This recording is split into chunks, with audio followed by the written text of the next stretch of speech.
প্রিয় পঞ্চম শ্রেণীর শিক্ষার্থী বন্ধুরা, আজকে তোমাদের জন্য অনুশীলনী ৯ এর শতকরার ৬ নম্বর অঙ্ক নিয়ে এসেছি। আসো ৬ নম্বর অঙ্কটা পড়ি।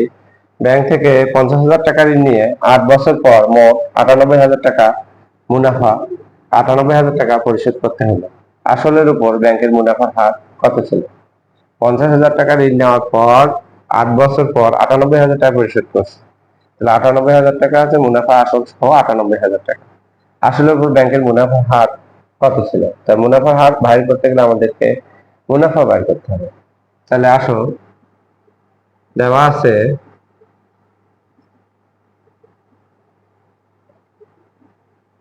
আসল ৫০,০০০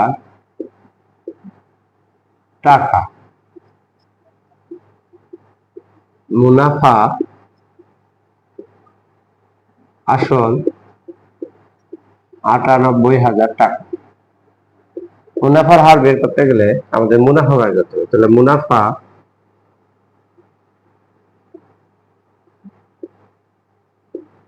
মুনাফা আসল থেকে আসল বাদ দিতে হবে।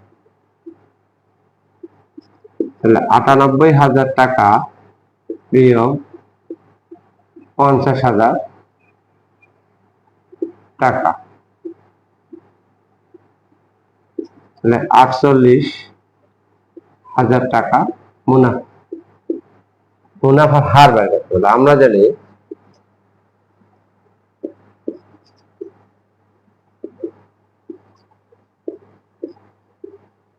মুনাফার হার সমান সমান মুনাফা গুণন ১০০ আসল গুণন সময়। আসল গুণন সময়। তাহলে মুনাফা ৪৮,১০০, আসল হচ্ছে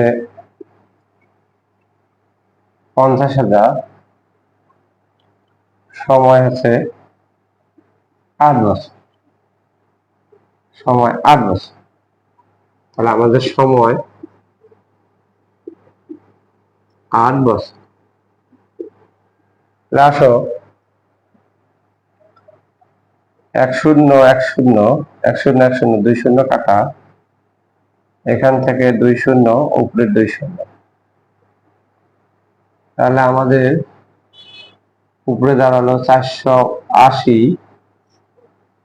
নিচে ৫ ৪০। এখানকার শূন্য, এখানকার শূন্য, ৪ ১২ ৪৮, ৪ ১ ৪। মুনাফার হার ১২%। তাহলে অতএব মুনাফার হার ১২%। আসো আবার অঙ্কটা দেখি। ব্যাংক থেকে ৫০০০ টাকা ৫০,০০০ টাকা ঋণ নিয়ে ৮ বছর পর ৯৮,০০০ টাকা পরিশোধ করতে হবে। আসলের উপর ব্যাংকের মুনাফার হার কত ছিল? দেওয়া আছে আসল ৫০,০০০ টাকা, মুনাফা আসল যে একসঙ্গে পরিশোধ করে ৯৮,০০০ টাকা। তাহলে মুনাফা পাওয়া যাবে, মুনাফা আসল থেকে আসল বাদ দিলে মুনাফা আসল পাওয়া যাবে ৪৮,০০০ টাকা। সময় ৮ বছর। আমরা জানি মুনাফার হার মুনাফা গুণন ১০০ ভাগ আসল গুণন সময়। মুনাফা হচ্ছে ৪৮,০০০ টাকা গুণ ১০০, আসল হচ্ছে ৫০,০০০ টাকা আর ৮। তাহলে আমরা উপরে নিচে কাটাকাটি করব। নিচে ৪টা শূন্য, উপরে ৪টা শূন্য কেটে দিলাম। তাহলে উপরে অবশিষ্ট থাকলো ৪৮০, নিচে থাকলো ৫ আর ৮, ৫ 40। এই শূন্য কাটা গেল। তাহলে ৪ ১ ৪, ৪ ১২ ৪৮, তাহলে ১২%। তাহলে মুনাফার হার ১২%। তাহলে তোমরা অবশ্যই এটা বুঝতে পারছো। যদি বুঝতে না পারো কমেন্টে জানাবে। তোমরা ঐকিক নিয়মও করতে পারো, সূত্রের সাহায্যে করলে তোমাদের সূত্র স্মরণ থাকলে অঙ্কটা করা সহজ হবে। ধন্যবাদ সবাই।